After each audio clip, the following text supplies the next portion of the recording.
Welcome to our channel. आज हम शुरू करेंगे NCERT exercise solution of chapter solution. So हम शुरू करेंगे क्वेश्चन नंबर 3 के साथ, क्योंकि क्वेश्चन नंबर 1 और 2 जो हैं वो बहुत ही थ्योरेटिकल हैं। तो let's start with question number 3। Define the term mole fraction, molality, molarity and mass percentage. So molality का जो जो मोलैलिटी की डेफिनेशन होती है वो क्या होती है? That is molarity is the number of moles of a solute numbers of mole of a solute dissolve in per liter of the solution, per liter of a solution, which means molarity का formula होता है that is number of moles of a solute जो कि dissolve होते हैं per litre of the solution, that is volume of a solution in litre. अगर millilitre में होगा तो आप 1000 से मल्टीप्लाई कर दें। Now second term is molality. So molality is defined as the numbers of mole of a solute, number of moles of a solute divided by mass of a solvent in kg, which means dissolve, जो moles होते हैं वो dissolve होते हैं पर kg of the mass। so इसका मैं direct formula ही लिख रहा हूँ, आप डिफाइन कर लें इसको खुद। that is number of moles of a solute divided by mass of a solvent in kg, now third, that is now mole fraction. Next term is mole fraction. So mole fraction defined as the number of moles of any component, whether it is a solute or solvent, divided by total moles of a solution. So मैं इसका direct formula लिख रहा हूँ, आप इसको define कर लें। that is moles of a component, whether it is a solute or solvent, divided by total moles of a solution. So this is the formula and this is the definition of the mole fraction. Now last term, that is mass percentage. Mass percentage. So mass percentage defined as the mass of a solute dissolved in the 100 gram of a solution. So इसका formula होगा mass of a solute. If we calculate the mass percentage for solute, then here is mass of solute. If we calculate for solvent, so here is mass of solvent divided by total mass of a solution into 100. So this is the main definitions. Now question number 4. Concentration of nitric acid used in the lab is 68% of nitric acid by mass in the aqueous solution.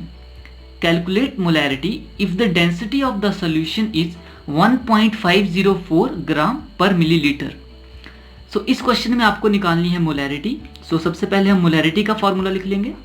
That is molarity is equal to number of moles of a solute, number of a moles of a solute divided by volume of a solution in liter. in liter आप इसको change भी कर सकते हैं millilitre में into 100 multiply करके। सो हम 100 multiply कर देंगे क्योंकि हमारे पास डेंसिटी जो है वो मिलीलीटर में है, तो इंटू 100। और अब यहाँ पर वॉल्यूम जो चेंज हो चुका है वो हो चुका है मिलीलीटर में। नाउ हमें कैलकुलेट करने हैं नंबर ऑफ मोल्स एंड हमें कैलकुलेट करना है वॉल्यूम ऑफ ए सॉल्यूशन।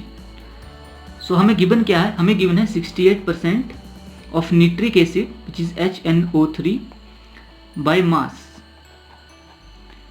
अब इसका मतलब ये है दैट इज 68 ग्राम ऑफ, क्योंकि यहाँ पर बाय मास है तो 68 ग्राम of HNO3 which is a solute is dissolved in a 100 gram of solution. ये हमें मिला परसेंटेज की डेफिनेशन से। सो हमारे पास HNO3 के गिवन मास आ गया है। अब हम मोल्स कैलकुलेट कर सकते हैं। तो मोल का फॉर्मूला होता है that is given mass that is 68 divided by molar mass of the HNO3। So HNO3 का मोलर मास होता है 63। आप कैलकुलेट कर लें। तो हमारे पास कितने नंबर ऑफ मोल्स है सॉल्यूट के, दैट इज 1.08 मोल्स। नाउ हमें अब कैलकुलेट करना है volume of a solution. So volume calculate करने के लिए चाहिए हमें तो mass of the solution and density of the solution. So हम यहाँ पर डेंसिटी का फॉर्मूला अप्लाई करेंगे। So density of the solution is equal to mass upon volume. और हमें डेंसिटी गिवन है, हमें मास भी गिवन है that is 100 gram of a solution, density भी गिवन है दैट इज 1.504। तो वॉल्यूम यहाँ से कैलकुलेट करके आएगा that is mass upon density. तो मास कितना है 100 ग्राम, यहाँ पर मास जो है सॉल्यूशन का है तो डेंसिटी भी क्या होगी सॉल्यूशन की। तो वॉल्यूम भी किसका आएगा हमारे पास, दैट इज सॉल्यूशन का। सो 100 ग्राम डिवाइडेड बाय 1.504 ग्राम मिलीलीटर, ग्राम मिलीलीटर, सॉरी पर मिलीलीटर। तो यहाँ पर हमारे पास वॉल्यूम कितना है कैलकुलेट करके, that is volume is equal to 100 upon 1.504 which is equal to 66.49 millilitre. So अब हमने वॉल्यूम भी कैलकुलेट कर लिया है, हमने मोल्स भी कैलकुलेट कर लिए हैं, तो हम मोलैरिटी इजिली निकाल सकते हैं। यहाँ पर वॉल्यूम जो है वो मिलीलीटर में है और हमने चेंज कर लिया था फॉर्मूले को मिलीलीटर के लिए। सो अब हमें सिंपली पुट करनी है वैल्यूज मोलैरिटी के फॉर्मूले में। So molarity is equal to number of moles of a solute कितने हैं हमारे पास, दैट इज कितने आए थे 1.08 मोल्स डिवाइडेड बाय वॉल्यूम कितना आया था हमारे पास 66.49 इंटू 100 नहीं 1000 करेंगे यहाँ पर। सो कितनी आई हमारे पास मोलैरिटी कैलकुलेट करके, that is 16.24 m which is the unit of molarity. So बड़ा ही सिंपल क्वेश्चन था, हमें निकालना था number of moles of a solute और हमें निकालना था वॉल्यूम जिससे हम निकाल सके molarity. So this is the answer. Now question number 5. A solution of glucose in water is 10% weight by weight. What would be the molarity and the mole fraction of the each component of a solution? If the density of the solution is 1.2 gram per milliliter, then what shall be the molarity? So इस question में सबसे पहले हमें calculate करनी है molarity, sorry यहाँ पर molarity होगा, एंड देन मोल फ्रैक्शन, और उसके बाद हमें कैलकुलेट करना है मोलैरिटी। सो हम सबसे पहले फॉर्मूला लिखेंगे मोलैरिटी का। सो मोलैरिटी का फॉर्मूला क्या होता है, that is number of A moles of a solute, that is moles of a solute divided by mass of a solvent in kg। नौ हमें निकालने हैं मोलैरिटी के लिए मोल्स और हमें निकालने हैं mass of a solvent. So moles यहाँ पर सॉल्यूट जो है वो कौन सा है, दैट इज ग्लूकोज, और सॉल्वेंट कौन सा है हमारे पास, दैट इज वाटर। इनको मिक्स करके क्या बना हमारे पास, दैट इज सॉल्यूशन। सो हमें गिवन क्या है, इसकी weight by weight percentage given है that is 10% weight by weight. अब इसका मतलब है 10 ग्राम ऑफ ग्लूकोज डिसॉल्व होगा इन 100 gram of a solution. So हमें गिवन मास मिल गया है ग्लूकोज का विच इज अ सॉल्यूट, और मोलर मास हम कैलकुलेट कर लेंगे, हमें इसका फॉर्मूला गिवन होगा। सो सबसे पहले हम कैलकुलेट करेंगे क्या, moles of a solute. So moles of a solute is equal to given mass कितना है हमारे पास 10 kg डिवाइडेड बाय जो इसका मोलर मास होता है वो कितना होता है ग्लूकोज का, दैट इज 180। आप इसको राइट डाउन भी कर सकते हैं, ये आपको गिवन भी होगा। So molar mass of glucose is equal to 180 gram. So इसका सॉल्व करके हमारे पास कितनी वैल्यू आई, दैट इज 0.0556 मोल्स। सो हमने कैलकुलेट कर लिए हैं moles of a solute which is a glucose, और हमें मास ऑफ सॉल्वेंट गिवन है that is 10% weight by weight which means 100 gram of a solution. लेकिन यहाँ पर हमें मास किसका चाहिए, दैट इज सॉल्वेंट का। तो हमें सॉल्यूशन का मास पता है, सॉल्यूट का मास पता है, तो सॉल्वेंट का कितना होगा, दैट इज सॉल्वेंट का कितना होगा, solution minus solute which is 100 gram solution का माइनस सॉल्यूट का 10 kg, तो कितना है हमारे पास 90, सॉरी केजी नहीं, यहाँ पर ग्राम है, that is 10 gram, sorry 90 gram. So put करिए वैल्यूज अब फॉर्मूले के मोलैलिटी के फॉर्मूले में, that is molality is equal to moles हमारे पास कितने आए, दैट इज 0.0556 मोल्स, और मास कितना है हमारे पास सॉल्वेंट का, दैट इज 90 ग्राम। तो हम चेंज करना होगा इसको केजी में, तो इंटू 100 हो जाएगा। सो मोलैलिटी कितनी आई हमारे पास कैलकुलेट करके, that is 0.618 m which is a unit of molality. So इतनी मोलैलिटी आई हमारे पास उस सॉल्यूशन की। नाउ अब हम कैलकुलेट करेंगे मोलैरिटी। सो सबसे पहले राइट डाउन करिए इसका formula, that is molarity is equal to moles of a solute divided by volume of a solution in litre, अगर मिलीलीटर में होगा तो इंटू 1000 कर लेंगे यहाँ पर। सो हम मोल्स तो हमने कैलकुलेट कर लिए थे पीछे, तो कितने आए थे हमारे पास सॉल्यूट के, that is moles of solute is equal to 0.0556 moles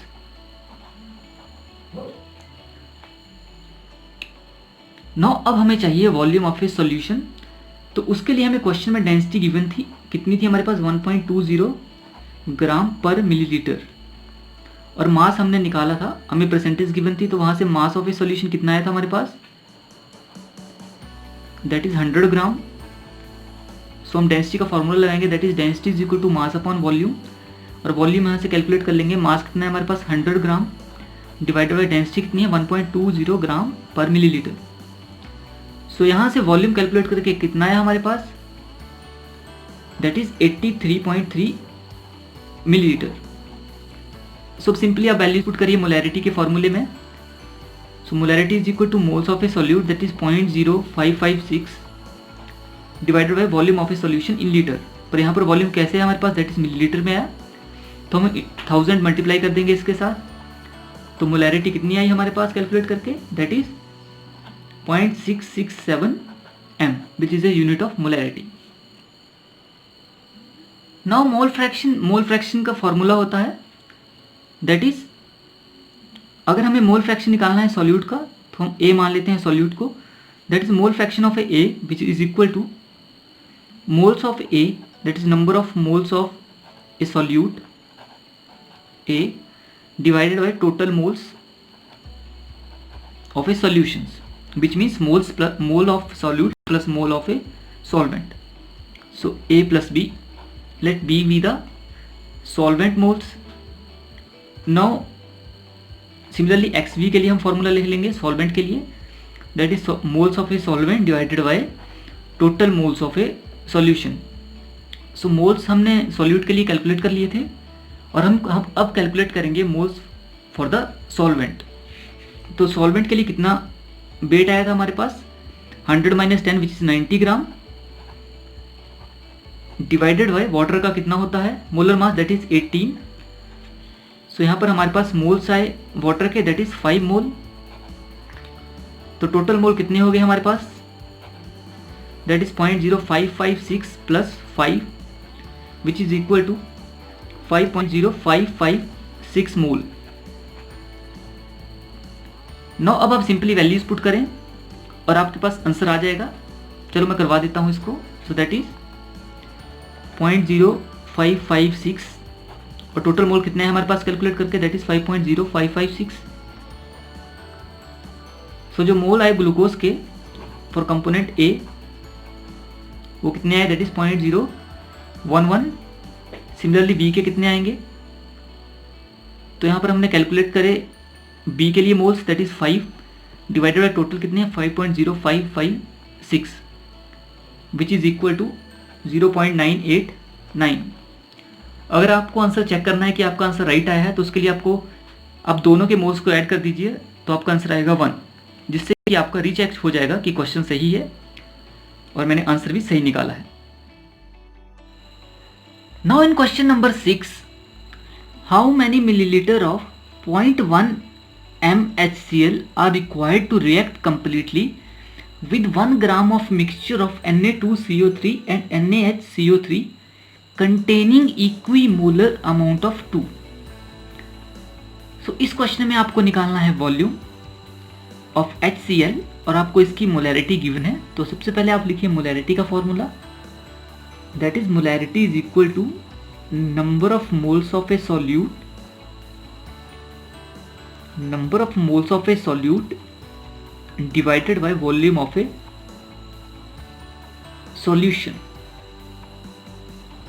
in liter। So molarity आपको गिवन है दैट इज 0.1। अब आपको कैलकुलेट करना होगा number of moles of a solute which is HCl, तभी आप कैलकुलेट कर पाएंगे वॉल्यूम ऑफ ए HCl। तो इस क्वेश्चन को सॉल्व करने के लिए यहाँ पर वॉल्यूम ऑफ सॉल्यूशन कैलकुलेट कर पाएंगे आप। सो सबसे पहले आपको निकालने होंगे नंबर ऑफ मोल्स। तो कैसे निकालेंगे? सो मैं अब आपको सिंपल स्टेप्स बताऊंगा, आपको वही स्टेप्स फॉलो करने होंगे, तो आपका आंसर जो है वो इजीली निकल आएगा। अब क्वेश्चन में क्या है, हमें बताया गया है कि यहाँ पर equimolar amount of 2, which means in दोनों के मोल्स जो हैं वो आपस में क्या है, बराबर। सो लेट हम एज्यूम करेंगे amount of Na2CO3 is equal to x। यहाँ पर हमने एज्यूम करा जो अमाउंट है Na2CO3 का वो कितना है, x ग्राम, और टोटल जो मिक्सचर का जो वेट है वो कितना है, दैट इज 1 ग्राम। तो जो मिक्सचर है वो किसके साथ बना है, Na2CO3 और NaHCO3 के साथ। तो NaHCO3 का जो वेट है वो कितना आ जाएगा, that is 1 minus x gram. So इतने ग्राम NaHCO3 प्रेजेंट है इस गिवन मिक्सचर में। तो ये तो हमने कैलकुलेट करा इसका मास, एज्यूम करा Na2CO3 का x और NaHCO3 का कितना है हमारे पास 1 माइनस x। तो हम यहां से कैलकुलेट कर लेंगे moles. So mole of Na2CO3 वो कितने आएंगे हमारे पास, that is x which is the given weight, और जो मोलर मास होता है वो कितना होता है इसका, दैट इज 106। सिमिलरली अब हम मोल्स कैलकुलेट कर लेंगे किसके लिए, NaHCO3 के लिए, वो कितने आएंगे हमारे पास, that is 1 minus x which is the given mass divided by molar mass of a NaHCO3 which is equal to 84। तो हमें क्वेश्चन में गिवन है जो इनके मोल्स हैं वो क्या है, बराबर। सो अब यहाँ पर आप इनको बराबर कर दें और x की वैल्यू यहाँ से कैलकुलेट कर लें। सो अब हम इनको बराबर कर देंगे, that is x divided by 106 is equal to 1 minus x upon 84। तो जब आप इसको सॉल्व करेंगे तो आपके पास x की वैल्यू कितनी आएगी, दैट इज 0.558। सो इतना मास जो है वो Na2CO3 का यूज हुआ है इन द गिवन मिक्सचर। और अब हमें निकालना है कितना मास है वो यूज हुआ है NaHCO3 का। तो ये जो है वो Na2CO3 का आया है। अब हम कैलकुलेट करेंगे NaHCO3 के लिए, तो वो कितना आएगा, that is 1 minus x which is equal to 1 minus 0.558 that is 0.442 gram. So इतने ग्राम जो है NaHCO3 यूज हुआ है in the given mixture, in the 1 gram of mixture. Now अब इसको सॉल्व करने के लिए ये तो रहा हमारा स्टेप 1।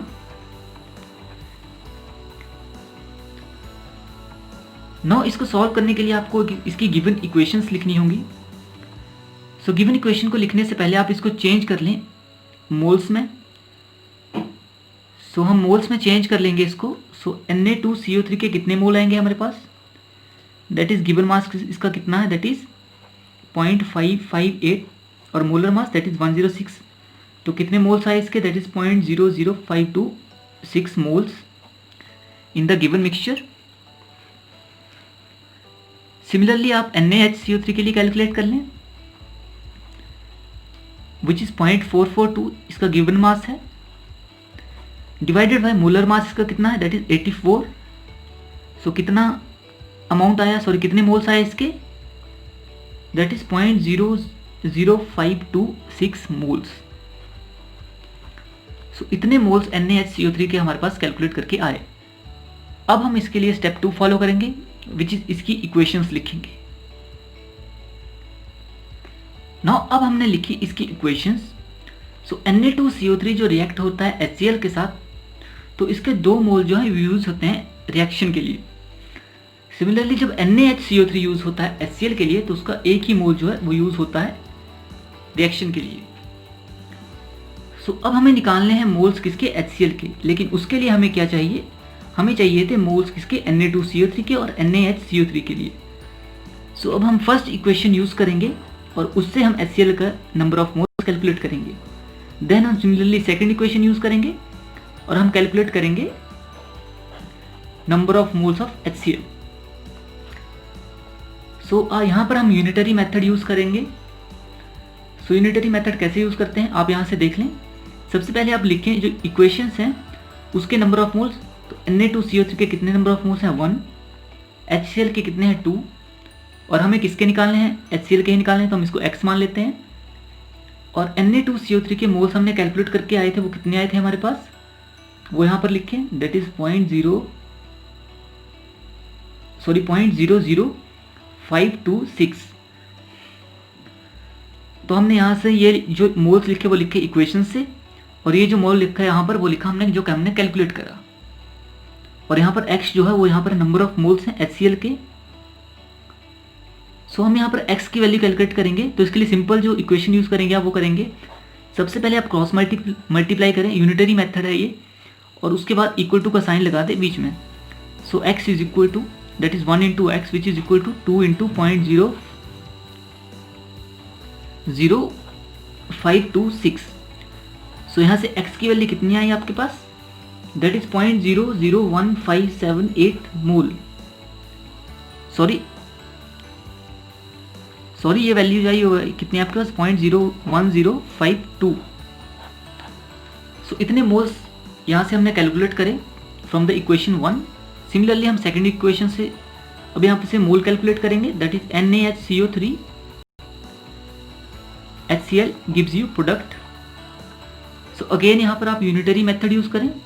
तो सबसे पहले इक्वेशन के मोल लिखें, दैट इज 1, यहाँ पर कितने हैं 1।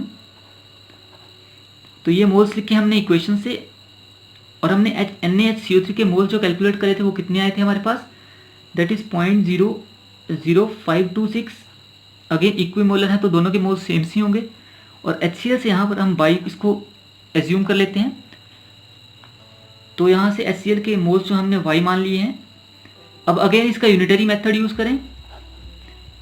तो यूनिटरी मेथड जो यहाँ से y की वैल्यू है वो कितनी आई, क्रॉस मल्टीप्लाई करें और बीच में इक्वल टू का साइन लगाएं, तो कितना आएगा आपके पास, 1 into y is equal to 1 into 0.00526। तो यहाँ से जो y की वैल्यू आई वो कितनी आई, that is 0.00526, which means number of moles of HCl in the equation 2। So अब हम करेंगे total moles of HCl which is equal to x plus y. So now add करें x प्लस वाई, कितना आएगा आपके पास, that is 0.01052 plus 0.00526 which is equal to 0.01578 moles. So इतने moles हमारे पास आए HCl की। सो हमारे पास total number of moles of a solute हमें मिल चुके हैं। अब हम इजीली वॉल्यूम कैलकुलेट कर सकते हैं। नाउ अगेन आप मोलैरिटी का फॉर्मूला यूज करें यहाँ पर, that is molarity is equal to number of moles of a solute divided by volume of a solution in litre. तो मोलैरिटी आपको गिवन थी क्वेश्चन में कितनी थी, दैट इज 0.1, और हमने number of moles of a solute which is HCl वो हमने कैलकुलेट कर लिया है, वो कितना आया था हमारे पास, दैट इज 0.01578। और वॉल्यूम हमें कैलकुलेट करना है कि कितने वॉल्यूम में ये HCl डिजोल्व है। सो वॉल्यूम कितना है हमारे पास, दैट इज 0.01578 डिवाइडेड बाय 0.1 और हमने वॉल्यूम जो है वो मिलीलीटर में निकालना है, तो हम इसको क्या कर देंगे, मल्टीप्लाई विथ 1000। सो वॉल्यूम जो हमारे पास मिलीलीटर में आया वो कितना है, that is 157.8 millilitre. So this is the answer of the given question. Now question number 7, a solution is obtained by mixing 300 gram of 25% solution and 400 gram of 40% solution by mass. Calculate the mass percentage of the resulting solution. तो यहाँ पर दो solution को mix करा गया है जिसके कारण हमें रिजल्टिंग सॉल्यूशन मिला। तो हमें कैलकुलेट करना है mass percentage of solute and solvent of the resulting solution. So अब हमें गिवन क्या है, जो फर्स्ट सॉल्यूशन है that is 300 gram of solution, उसमें 25% जो है वो सॉल्यूट प्रेजेंट है in the mixture. So right down 300 gram of 25% means 25% solute जो है वो प्रेजेंट है 300 ग्राम में। तो इसको कैसे लिखेंगे, दैट इज 25% प्रेजेंट है, that is multiply into 300 gram of a solution. जो प्रेजेंट है वो है 300 ग्राम में, प्रेजेंट है 25% ऑफ ए सॉल्यूट। सो इसको सॉल्व करके कितनी वैल्यू है हमारे पास, दैट इज 75 ग्राम। ये हमारे पास आया मास सॉल्यूट का in solution 1। Now similarly in second solution, तो यहाँ पर सॉल्यूशन का वेट जो है वो 400 ग्राम है और उसमें 40% जो है वो सॉल्यूट प्रेजेंट है in the 400 gram of solution. So इसमें कितना सॉल्यूट प्रेजेंट होगा in the solution, second solution में, दैट इज 40% प्रेजेंट है 400 ग्राम में। तो इसको सॉल्व करके जो वैल्यू आएगी हमारे पास, दैट इज 160 ग्राम। सो यहाँ पर हमें सॉल्यूट की वैल्यू आ गई है for the solution 1 and solution 2। So total जब आप इसको मिक्स करेंगे दोनों सॉल्यूशन को, तो रिजल्टिंग जो सॉल्यूशन आएगा उसमें जो सॉल्यूट की मात्रा होगी वो कितनी होगी, that is total mass of a solute in the resulting solution is equal to 75 plus 160 gram which is equal to, ये हमारे पास कैलकुलेट करके आएगा 235 ग्राम। सिमिलरली अब total mass of a solution कितना होगा हमारे पास, तो हमें क्वेश्चन में ही गिवन है कितना हमारे पास,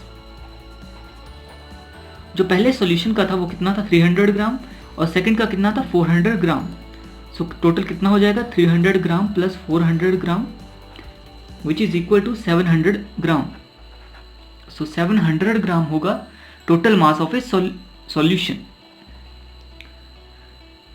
नाउ हमें मास परसेंटेज निकालनी है, तो उसका फॉर्मूला होता है that is mass percentage by mass is equal to mass of a component divided by total mass of a solution divided by total mass of a solution into 100। Now हमें mass percentage निकालनी है solute की in the resultant solution. तो resultant solution में हमारे पास total mass कितना है सॉल्यूट का, दैट इज 230। आप इसको रिप्रेजेंट कर दीजिए XA for the mass percentage of solute which is equal to, हमने कितना कैलकुलेट करा इसका मास, दैट इज 235 ग्राम और total mass of a solution कितना है हमारे पास, दैट इज 700 ग्राम इंटू 100। सो इसकी वैल्यू हमारे पास कैलकुलेट करके आई, दैट इज 33.5%। सिमिलरली अब आप सॉल्वेंट के लिए भी कैलकुलेट कर सकते हैं, XV हमने रिप्रेजेंट करा सॉल्वेंट के लिए, सॉरी सॉल्यूशन के लिए। सॉरी यहाँ पर हम सॉल्वेंट के लिए परसेंटेज निकालेंगे, तो सॉल्वेंट के लिए कितनी आएगी, सो टोटल परसेंटेज होती है 100, तो 100 से आप जब माइनस कर देंगे 33.5%, तो कितना आएगा आपके पास, that is 63.5%, which is the mass percentage of solvent. So इस प्रकार से हम सॉल्वेंट का मास परसेंटेज निकाल सकते हैं।